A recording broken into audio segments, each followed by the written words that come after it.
Hi friends, சிறுகதை கதை serial இங்கே வரப்போகிற எபிசோட்ஸ் கிளம்புறவங்க தான் இந்த வீடியோவில் பார்க்க போகிறோம். உங்கள் ஃப்ரெண்ட்ஸ் பார்க்கலாம். இப்போது அருண் போயிட்டு முத்து நினச்ச மாதிரி சீதா கிட்ட தப்பாக சொல்லி வச்சுருக்காரு. ஸோ அதுக்கப்புறம் இப்போது சீதா உண்மையிலேயே முத்துவை தப்பாக தான் நினைக்க ஆரம்பிக்கிறாங்க. ஸோ ஏற்கனவே 2 டைம் இந்த மாதிரி நடந்திருக்கு. அதே மாதிரி தான் இந்த டைமும் சீதா அருண் பேச்சை கேட்டுக்கிட்டு முத்துவை தப்பாக நினச்சி வீட்டுக்குள்ளே பயங்கரமாக பிரச்சனை பண்ணி சண்டை போட்டுட்ருக்காங்க. முத்துவும் மீனாவும் எவ்வளவோ எடுத்து சொல்லி புரிய வைக்கலாம் அப்படின்னு பார்த்தோம். ஆனால் அது முடியலை. சீதா பிடிவாதமாக இருக்காங்க இந்த விஷயத்தில். ஏன்னா அருண் தான் புருஷன், அது மட்டும் இல்லாமல் அருண் அவங்க காதலிச்சு கல்யாணம் பண்ணிக்கிட்டாங்க. எல்லாரோட எதிர்ப்பையும் மீறி சீதா அருணை கல்யாணம் பண்ணிக்கிட்டாங்க. அதுதான் அவங்களுடைய மிகப்பெரிய தப்பு. அப்போவே முத்து பேச்சு கேட்டுட்டு இந்த கல்யாணம் வேண்டாம் அப்படின்னு நினச்சிருந்தா ஸோ இந்த அளவுக்கு பிரச்சனை போயிருக்காது. ஆனால் சீதா ஆசைப்பட்டுட்டாங்க அப்படின்றதுனால அவள் சின்ன பொண்ணு, அவளோட ஆசையை நாம் ஏன் கெடுக்கணும், பரவாயில்ல அப்படின்னு நினச்சி முத்து எல்லா பிரச்சனையும் மறந்துட்டு அருணை கல்யாணம் பண்ணி வச்சாங்க. ஆனால் இப்போது அதுவே அவருக்கு ரொம்ப யமனா முடிஞ்சு நிற்குது. ஸோ ஏன்னா அருணுக்கு இந்த மாதிரி ஒரு வன்மம் முத்து மேலே அப்படின்னு தெரியலை. முத்து ரொம்ப ஒடிஞ்சு போய் விடு மீனா பரவாயில்ல அப்படின்னு சொல்லிட்டு, ஆனால் சீதா உங்ககிட்ட பேசாமல் என்னாலலாம் இருக்க முடியாது, ப்ளீஸ் சீதா, நான் பண்ணது தப்பு தான், நான் வேணா உங்ககிட்ட மன்னிப்பு கூட கேட்டுக்கிறேன், ஆனால் அதுக்காக என்கிட்ட பேசாமல் இருக்காத மீனா சீதா அப்படின்னு சொல்கிறாங்க. அக்கா அம்மா இங்கே பாருமா, நான் தெளிவாக சொல்லிடுறேன், நான் கூட பிறந்ததுக்காக என் அக்கா கிட்ட வேணா பேசுவேனே தவிர அவருக்கு கூட இனி எனக்கு எந்த ஒட்டுறவோ இல்லை ஒன்றும் இல்லை. அவர் மன்னிப்பு கேட்டுட்டா எல்லாம் சரியாக போயிடுமா, என் புருஷனோடைய கரை நீங்குமா, அவர் போலீஸு 4 இடத்துக்கு போகிறவர் வரவர், இவரை மாதிரி ஒன்றும் கிடையாது. அவருடைய கௌரவம் இப்போ என்ன ஆகுறது, அவர் வெளியே போகவே இப்போ தலை குனிஞ்சு அவமானப்பட்டு நிற்கிறாரு. ரோட்டில் நின்று சட்டையை கிழிச்சு ஒரு பைத்தியக்கார மாதிரி அனுப்பிட்டு இருக்காரு. அவர் எந்த அளவுக்கு நொந்து போயிருப்பார் நீயே நினச்சிக்கோமா.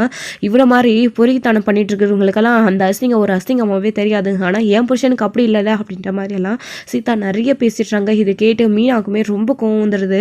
இங்கே பாருடி, நீ ரொம்ப ஓவராக பேசிகிட்டு இருக்க, இதோட என் புருஷனை நீ 2-3 டைம் தப்பாக புரிஞ்சுக்கிட்டு அவர் கொஞ்சம் கூட மரியாதை இல்லாமல் பேசிகிட்டு இருக்க. இங்கே பாரு, உனக்கு அவ்வளோதான் மரியாதை அப்படின்னு மீனா சொல்கிறாங்க. என்ன பண்ணுவ, உன் புருஷனை நீ விட்டு கொடுக்காம இருக்கிற மாதிரி தான் என் புருஷனை நானும் விட்டு கொடுக்காம இருப்பேன் அப்படின்னு சொல்கிறாங்க. மீனா நீ கொஞ்ச நேரம் அமைதியாக இரு, அவள் கரெக்டாக தானே பேசிகிட்டு இருக்கா, நீ எப்படி என்னை விட்டு கொடுக்காம என்னை புரிஞ்சுக்கிட்டு பேசுகிறியோ அதே மாதிரி சீதா அருணை விட்டு கொடுக்காம பேசுறது நல்லது தான். ஆனால் நீ புரிஞ்சுக்கிற மாதிரி உன் தங்கச்சி சீதா புரிஞ்சுக்கல, அருணை கண்டிப்பாக சீதா புரிஞ்சுக்கிற நாள் வரும் சீதாவுக்கு. அப்போது அவனை நம்மளை பற்றி எல்லாரை பற்றியும் அவளுக்கு தெரியும் அப்படின்னு. ஆனால் அது சீதா புரிஞ்சுக்காத நிலைய கூட வரலாம் மீனா. ஆனால் இது நம்ம கையில் இல்லை, இது கடவுள் கையில் தான். ஏன்னா அருணுக்கு நாம் தேவையில்லை, முக்கியமாக நான் தேவையில்லை, ஏன்னா அவனுக்கு பிடிக்காது. அதனால் சீதா கிட்டே இப்படியெல்லாம் சொல்லி வச்சுருக்கான். ஆனால் கண்டிப்பாக நான் சீதாவை விட்டோ உங்கள் எல்லாரையும் விட்டுட்டோ நான் விலகி நின்றேன் அப்படின்னா கண்டிப்பாக அருண் நல்ல விதமாக தான் சீதாவை கிட்ட நடந்துப்பான், சீதாவை நல்ல விதமாக பார்த்துப்பான். சீதாவை மட்டுமே கிடையாது, அத்தை சத்யா எல்லாரையுமே அருண் நல்லபடியாக பார்த்துப்பாரு. அந்த நம்பிக்கை எனக்கு இருக்கு. அவருக்கு இருக்கிற கோவமே என் மேலே மட்டும்தான். நீங்கள் எல்லாரும் என்ன நல்ல விதமாக புரிஞ்சு வச்சிருக்கீங்க அப்படின்ற மட்டும்தான் அவருடைய கோவம் அப்படின்னு முத்து சொல்லவும், அப்போ சீதா இருந்துக்கிட்டு அப்படியெல்லாம் என் புருஷனுக்கு யார் மேலேயும் பொறாமை கிடையாது, நீங்கள் ஒன்றும் என் புருஷனை பாவம் பார்த்து அப்படிலாம் சொல்ல தேவையில்லை, அவர் தப்பானவர் நீங்கள் எப்படி சொல்லலாம், நீங்கள் கூட தான் ரவுடி மாதிரி எந்நேரமும் சண்டை போட்டுட்ருக்கீங்க, ஏன் அவர் சொல்கிறதுல என்ன நியாயம் இருக்குது, எது தப்பு இருக்குது, ஏன் அவர் சொல்கிற மாதிரி உங்களை மட்டும்தான் தலைமையில் வச்சு தூக்கி வச்சுட்டு கொண்டாடணுமா என்ன, ஏமா நீ இவர் நல்ல விதமாக நினைக்கிற மாதிரி அருணை நல்ல விதமாக நினைக்க மாட்டேன்ற, அவரையும் இவரை மாதிரியே நடத்தினா எதுக்கு இந்த பிரச்சனையெல்லாம் வரப்போகுது அப்படின்ற மாதிரி சீதா உங்களோட அம்மாவை கேள்வி கேட்க ஆரம்பிச்சிடுறாங்க. போதும் வாயை நிறுத்தடியா சீதா, எதுக்கு தேவையில்லாமல் பேசிகிட்டு இருக்க, என்னைக்கு அம்மா அப்படி நடந்திருக்கு, அருண் மாமாவையும் முத்து மாமாவையும் தனித்தனியாக அம்மா இது வரைக்கும் நினச்சதே இல்லை, நீ ஏன் அப்படி கற்பனை பண்ணிக்கிற அப்படின்னு. பின்ன இவர் அப்படி தானே பேசுகிறாரு, என் புருஷன் உன்னையும் அம்மாவையும் என்றைக்குமே விட்டு கொடுத்து பேசினது கிடையாது, இவர் மட்டும்தான் அவருக்கு எப்பயுமே பிடிக்காதவர், இவர் ஒருத்தருக்கு அவரே விட்டு கொடுத்து போனாலையும் இவர் வேணும்னே அவர்கிட்ட சண்டை இழுக்கிறாரு, இதனால தான் இந்த இதில் பிரச்சனையெல்லாம் வருது, நான் இவர்கிட்ட பேசாமல் ஒதுங்கி நின்றா எல்லாம் சரியாக போயிடலாம் அப்படின்னு. கரெக்டாக தானே சொல்கிறேன் மீனா, நான் சொன்னது சரிதானே, நீயும் உன் குடும்பத்து ஆளுகளும் அம்மா சத்யா இவங்க எல்லாருமே நீங்கள் யாருமே என்கிட்ட பேசாமல் ஒதுங்கி நின்று பாருங்க, அடுத்த நிமிஷம் வாழ்க்கை சொர்க்கமாக மாறும், அதுக்கு நான் கேரண்டி. ஏன்னா அருணுக்கு என் மேலே மட்டும்தான் கோவம், நான் இப்போ இருக்கிறதுனால தான் இந்த மாதிரியெல்லாம் பிரச்சனைகள் வருது, உங்ககிட்ட அருண் தப்பாக சொல்லி வச்சிருக்காரு, இப்போ நான் இந்த நிமிஷம் கிளம்பி போனேன், நீ என்கிட்ட பேசுறதுல ஒதுங்கிட்டேன் அப்படின்னு நினச்சா அடுத்த நிமிஷமே உன் வாழ்க்கை சொர்க்கமாக மாறும், இது கரெக்டானே அப்படின்னு சொல்லிட்டு இங்கே முத்துவும் சொல்கிறாரு. இதை கேட்டு இங்கே மீனா இவங்க சத்யா அவங்களுடைய அம்மா எல்லாருமே நீங்கள் என்னங்க பேசிட்டு இருக்கீங்க, கொஞ்சமாச்சு தெரிஞ்சுதான் பேசுகிறீங்களா அப்படின்னலாம் வந்து மீனா கேட்குறாங்க. நான் கரெக்டாக தானே சொல்கிறேன் மீனா அப்படின்னு முத்து சொல்கிறாரு. ஏங்க அதுக்காக நீங்கள் இந்த குடும்பத்தை விட்டு விலகி நிற்கணும்னு முடிவு பண்ணிட்டுருக்கீங்களா அப்படின்னு சொல்லிட்டு, வேற என்ன பண்ணுறது, இவ்வளோ நாளாக தான் நான் இருந்தேன், இந்த குடும்பத்தை நான் தாங்கிக்கிட்டு பார்த்துக்கிட்டு இருந்தேன்.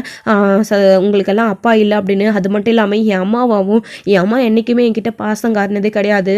தோ அத்தையை என் அம்மாவாகவும் இவனை என் தம்பியாகவும் இவங்க எல்லாரையும் நான் வந்து பார்த்து பார்த்து வளர்த்துட்டு இருந்தேன். ஆனால் அதனாலயோ இவங்களுக்கு என் மேலே நல்ல குணம் வந்திருக்கலாம். ஸோ இப்போது சீதாவுக்கும் கல்யாணம் ஆகிடுச்சு, அருண் இருக்கான், அருண் மேலேயும் அவங்க அந்த அளவுக்கு பாசத்தை காட்டிக்கணும்ல. அருண் இவங்க குடும்பத்தை எல்லாத்தையும் பார்த்துக்கணும்னு நினைக்கிறாரு. இதில் என்ன தப்பு இருக்குது, விடுமீனா, ஏன் யார் பார்த்தா என்ன, அத்தை நல்லா இருந்தால் போதும்ல அப்படின்ற மாதிரி வந்து முத்து சொல்லிட்டு இருக்கவும், அம்மா அதுதான் சரிம்மா, அவர் இப்போ சொன்னது தான் சரி, இதுதான் அவர் வாழ்க்கையிலே நல்ல விதமாக ஒரு விஷயம் பண்ணியிருக்காரு, சொல்லியிருக்காரு. அவர் அப்படியே இந்த பேச்சை இதோடு அப்படியே நிறுத்திக்கிட்டு இப்படியே ஒதுங்கி நின்று சொல்லுங்க, அருண் உங்களை எல்லாரையும் பார்த்துப்பாங்க அப்படின்னு சொன்ன உடனே அவங்களோட அம்மாவுக்கு கோவம் வந்தது பலான்னு ஓங்கி அரைஞ்சிடுறாங்க. என்னடி பேசிகிட்டு இருக்க நீ, இவ்வளோ நேரம் அவர் பண்ணது செஞ்சது எல்லாத்தையும் மறந்துட்டு பேசிகிட்டு இருக்கியா அப்படின்னு. மா அவர் இவ்வளோ நாளாக எல்லாத்தையும் பண்ணதுக்காக தான் நீ இவ்வளோ நாளாக தலைமையில தூக்கி வச்சுட்டு அவர் ஆடிட்டுருக்கா, அவரை நல்லவரன்னு நம்பிட்டுருக்கா.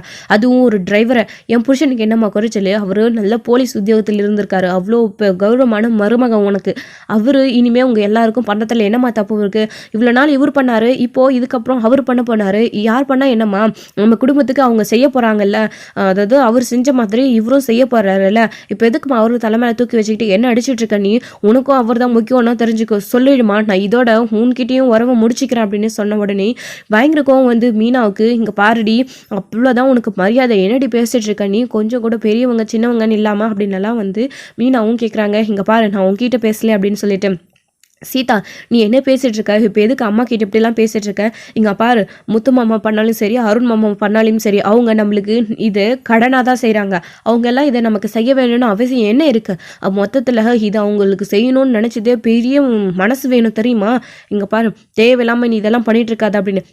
உனக்கு புரியுதுடா, எவ்வளோக்கு எங்கடா அதெல்லாம் புரிய போகுது, நம்ம குடும்பத்துக்கு இதெல்லாம் மாப்பிள்ளைக்கு பண்ணணும்னு என்னடா அவசியம், ஆனால் அவங்க எல்லாரையும் படிக்க வச்சு ஆளாக்கி அவர் போனதுக்கப்புறமா நான் கஷ்டத்தில் நின்னப்போ மீனாவை கல்யாணம் பண்ணிக்கிட்டு அவர் குடும்பமும் அவரும் அண்ணாமலை ஐயாவும் எவ்வளவோ நம்ம குடும்பத்துக்கெல்லாம் பண்ணியிருக்காங்க. ஆனால் இது எல்லாத்தையும் மறந்துட்டு இவ இன்னைக்கு கட்டின புருஷன் நேற்று, அதுவும் அப்போவே இவர் எத்தனை தடவை சொன்னார் வேண்டாம் வேண்டான்னு, அது எதையும் கேட்காம இவளா பிடிவாதமாக அருந்தான் வேணும்னு கல்யாணம் பண்ணிக்கிட்டு இப்போது குடும்பத்துக்குள்ளே ரெண்டாயி நிற்குது.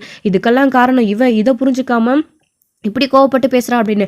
அத்தை நீங்கள் கொஞ்சம் பொறுமையாக இருங்க, எதுக்கு அத்தை பழைய விஷயத்தெல்லாம் கிளறீங்க, சீதாவுக்கு இதை நீங்கள் பேசுறதுனால இன்னும் கோவம் தான் அதிகமாகும், நீங்கள் அமைதியாக விடுங்க அத்தை அப்படின்னு முத்து சொல்கிறாரு. உடனே நல்லவரை வர நடிக்க வேண்டாம், முதல்ல என் புருஷன் கூட சண்டை போட்டு ரெண்டு பேரையும் பிரிக்க பார்த்தீங்க, இப்போது என் குடும்பத்துக்குள்ளேயும் வந்து என் அம்மாக்கிட்டேயும் விஷயத்தெல்லாம் சொல்லி இப்போ இவர்கிட்டையும் நீங்கள் நல்ல பேர் வாங்கிட்டு என்ன என் அம்மா கிட்ட இருந்து பிரிச்சுட்டீங்கல்ல, போதும் இப்போ நான் தான் கெட்டவள் ஆகிட்டல, அப்படியே இருந்துட்டு போகட்டும், உங்களுடைய உறவே இனி வேணாம் அப்படின்னு சீதா சொல்லிட்டு போயிட்டு சீதா ஒரு நிமிஷம் அப்படின்னு முத்து போய் வழியை மறைச்சிக்கிறாரு.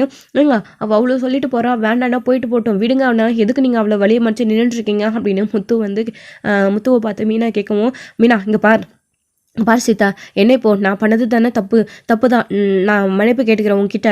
இங்கே பார் இனி அருண் விஷயத்தில் நான் தலையிடவோ அவங்ககிட்ட பேசவோ இனி ஏன் அருண் இருக்கிற திசை பக்கம் கூட நான் பார்க்க மாட்டேன். அருண் அந்த இடத்துல பார்த்தேன் அப்படின்னா அவனை விட்டு 100 அடி நான் தள்ளி போகிறேன். உன்னோட வாழ்க்கை தான் எனக்கு முக்கியம், அதுவும் அத்தை சத்யா இவங்க எல்லாம் உனக்கு முக்கியம். என்னால் நீ அவங்க 2 பேருக்கிட்டையும் பேசாமல் போக வேணாம், ஏன்னா உன்னை தூக்கி வளர்த்த அவங்க, நீ அவங்கக்கிட்ட இனி தாராளமாக பழையபடி பேசலாம். இனி நான் வந்து உங்கள் விஷயத்தில் தலையிட மாட்டேன். ஆனால் எப்பயாச்சும் முடிஞ்சா ஒரு ஃபோன் பண்ணி பேசு சீதா, உன் குரலை கேட்டால் எனக்கு அதுவே போதும் அப்படின்னு முத்து சொல்லிட்டு, மீனா நம்ம வா போகலாம் அப்படின்னு.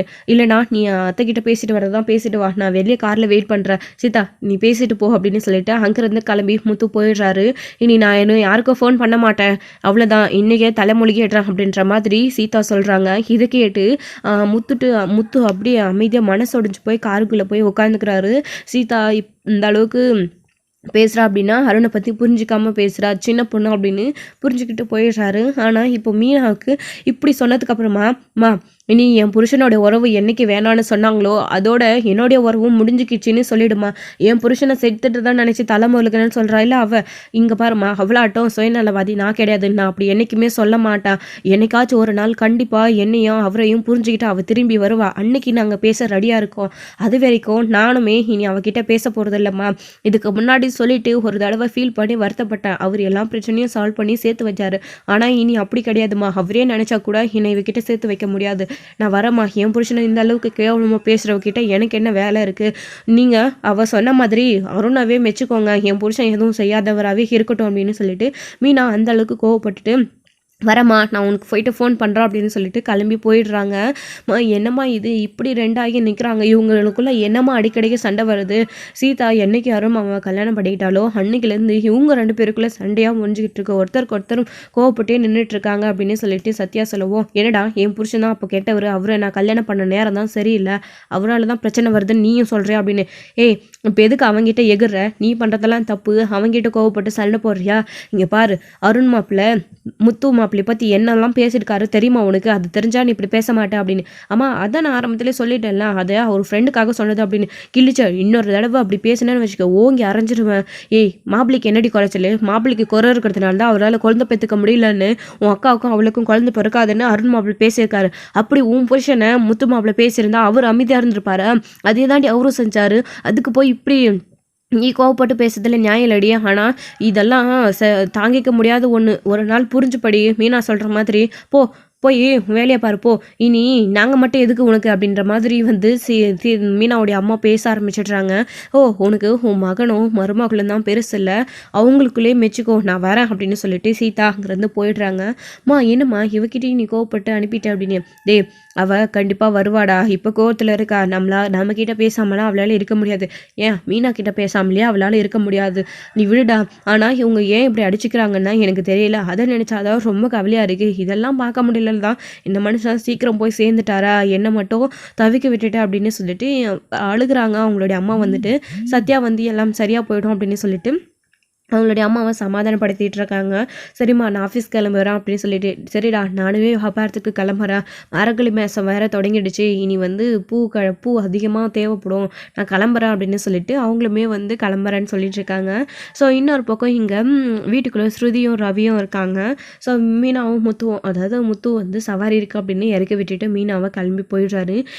நடந்த விஷயத்தை நீங்கள் எதுவுமே வந்து மனசில் போட்டு பெருசாக குழப்பிக்காதீங்க அப்படின்னு சொல்கிறாங்க. உன்னை விட எனக்கு நல்லாவே தெரியும், சின்ன பொண்ணு அப்படிதான் பேசுவா அப்படின்னு. ஆனால் இந்த அருணுக்கு ஏன் இந்த மாதிரி என் மேலே கோவம்னு தெரியல, சீதா கிட்ட தப்பாக சொல்லி வச்சிருக்கா. மீனா நீ என்ன நம்புறல அப்படின்னு.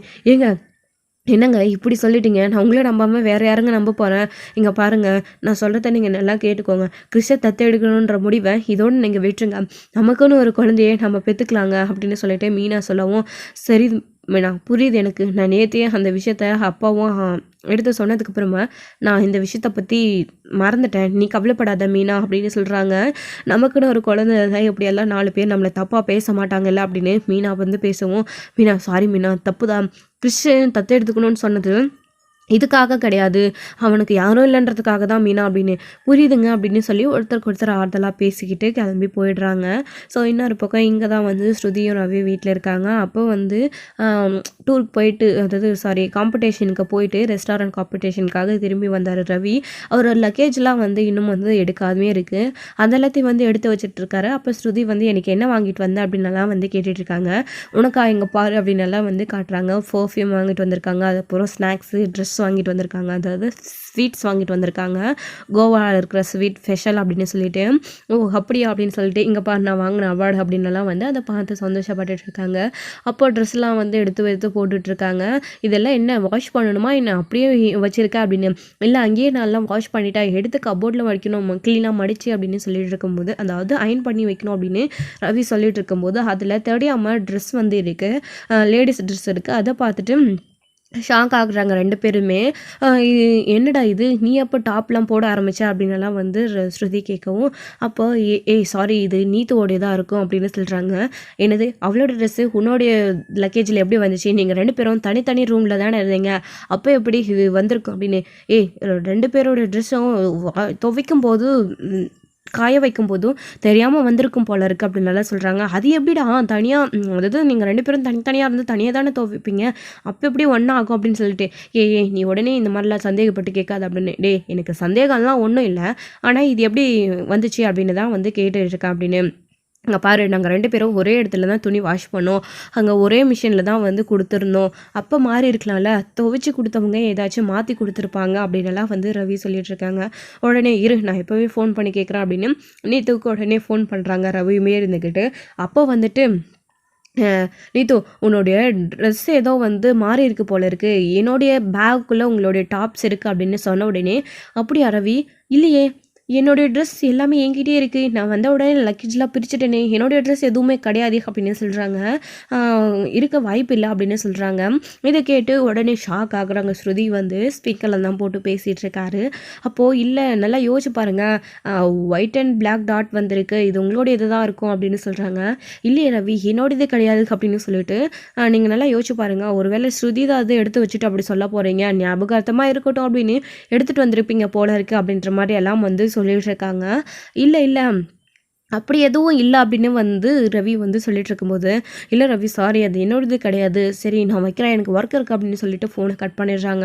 கட் பண்ணதுக்கப்புறமா பயங்கரமாக கோவம் வருது ஸ்ருதிக்கு வந்துட்டு, என்ன இது அவளோடது கிடையாதுன்னா அப்போ இது யாரோடது அப்படின்னு சொல்லிட்டு, கண்டிப்பாக எனக்கு தெரியாது யாரோடதுன்னு, நான் நீத்தோடையது தான் இருக்கும்னு நினச்சேன், ஆனால் எப்படி இங்கே வந்துச்சுன்னு தெரியாது அப்படின்னு பயங்கரமாக கோவப்பட்டு சண்டை போட ஆரம்பிச்சிடுறாங்க. என்னடி நீ என்ன தப்பாக நினச்சி என்கிட்ட சண்டை போடுறியா, நான் கோவாவுக்கு ஃபுட் காம்படிஷனுக்கு தாண்டி போயிருந்தேன், என்னடி இப்படி சந்தேகப்பட்டு கேட்குற அப்படின்னு, நீ ஊர் சுத்த போயிருந்த எவ்வளோடையா அப்படின்னலாம் நான் உன்னை வந்து கேட்கலாம், இது எப்படி உன்னோடைய பேக்குள்ளே வந்துச்சு, இது யாருதுன்னு தானே, யாருதா இருந்தால் என்ன இப்போ தூக்கி போட்டு இல்லை நெருப்பை வைக்க குப்பையில் டஸ்ட்பினில் போடு, என்ன வேணாச்சும் பண்ணு, ஏன் தேவைப்பட்டா நீ போட்டுக்கோ அப்படின்னு.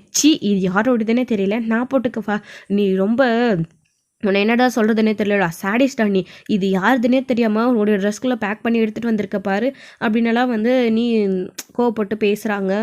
ஸ்ருதி வந்து நீ என்னை தப்பாக நினைக்கல அப்படின்னு, நான் உன்னை தப்பாலாம் நினைக்க மாட்டேன், ஆனால் இது எப்படி வந்துச்சுன்னு தான் அப்படின்னு, இப்படி பேசினா எப்படி அர்த்தம் அப்படின்னு சொல்லிட்டு ஒருத்தருக்கு ஒருத்தர் வந்து பேசிகிட்டு இருக்காங்க.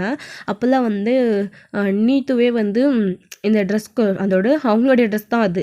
ஸோ ரவியோட பேக்கில் அவங்க தான் வந்து இங்கே ஊருக்கு கிளம்பி வரத்துக்கு முன்னாடி வச்சுருக்காங்க. ஸோ வேணும்ன்ட்டே தான் வச்சுருக்காங்க, ஸ்ருதிக்கும் ரவிக்கும் சண்டை வரட்டும் அப்படின்றதுக்காக அதை வச்சுருக்காங்க.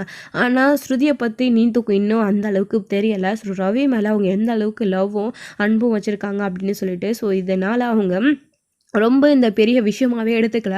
என்னதான் அவங்களோட பேரண்ட்ஸ் சொல்லியும் வீட்டில் எத்தனை பேர் ஊரில் இருக்கவங்க யார் என்ன சொன்னாலும் ரவியை பற்றி ஸ்ருதி வந்து ஒரு நாள் கூட தப்பாகவே நினைக்கவே மாட்டாங்க. ஸோ அப்படி தான் இந்த முறையும் வந்து கொஞ்சம் கூட அதை பெருசாக எடுத்துக்காமல் கேஷுவலாக வந்து தூக்கி போட்டுட்டு வந்து அவங்க பாட்டுக்கு 2 பேரும் கேஷுவலாக ஆரம்பிச்சிட்றாங்க. ஆனால் இதனால் இவங்களுக்குள்ளே சண்டை வரும் அப்படின்னு நீத்து நினச்சாங்க, அது கிடையாது. இப்போது 2 பேருக்கும் சண்டை ஆரம்பிச்சிருக்கோம் அப்படின்னு ஒரு இமேஜினேஷன் பண்ணி பார்த்துட்ருக்காங்க. நீத்து வந்துட்டு இந்த மாதிரிலாம் ரவியும் ஸ்ருதியும் சண்டை போடுவாங்க, அப்புறம் ரவி நம்மளுடைய ரெஸ்டாரண்ட்லேயே இருந்துருவான் அப்படின்னலாம் வந்து யோசிச்சுட்ருக்காங்க. ஸ்ருதியை பற்றி தப்பான எண்ணங்கள் ரவிக்கு வரும் அப்படின்னு, ஆனால் அது உண்மை கிடையாது. ஸோ அவங்க தான் தப்பாக நினச்சிட்ருக்காங்க. ஸோ இங்கே வந்து இவங்க ரொம்ப சந்தோஷப்பட்டுட்ருக்காங்க. ஸோ வந்து இது யார் தான் இருந்தால் இதோ டேபிளெலாம் துடைக்க யூஸ் ஆச்சு அப்படின்னு சொல்கிறாங்க. ஸ்ருதி வந்துட்டு சொல்லிவிட்டு தூக்கி போட்டுட்டு அவங்க பாட்டுக்கு என் புருஷனை பற்றி எனக்கு தெரியும் அப்படின்னு, தேங்க்ஸ் ஸ்ருதி, நான் வந்து இந்த அளவுக்கு ஒன்று நினச்சி பார்க்கல, என் மேலே கொஞ்சம் கூட சந்தேகம் வராமல் நீ வந்து இந்த அளவுக்கு இருக்கிறத நினச்சா எனக்கு ரொம்ப சந்தோஷமாக இருக்குது. இதே மாதிரி எப்பயுமே இருக்கணும். இதில் நம்மளோட பர்சனல் லைஃப்பில் ரெஸ்டாரண்ட் விஷயத்தை எதையுமே நம்ம கொண்டு வரக்கூடாது, அடுத்த ஒரு பிரச்சனையும் உள்ள நுழைய விடக்கூடாது அப்படின்னு சொல்லிட்டு ரவியும் ஸ்ருதியும் சொல்லிட்டு ரொம்ப சந்தோஷமாக இருக்காங்க. ஸோ இதோட இந்த எபிசோடு வந்து முடிச்சிருக்காங்க. அடுத்தடுத்த எபிசோடில் என்ன நடக்க போகுது அப்படின்றதெல்லாம் வெயிட் பண்ணி ஸ்டோரியில் பார்க்கலாம். தேங்க்யூ. இந்த வீடியோ உங்களுக்கு பிடிச்சிருந்தா லைக் பண்ணுங்கள், ஷேர் பண்ணுங்கள், கமெண்ட் பண்ணுங்கள், மறக்காமல் பெல் ஐக்கானை கிளிக் பண்ணி வச்சுக்கோங்க.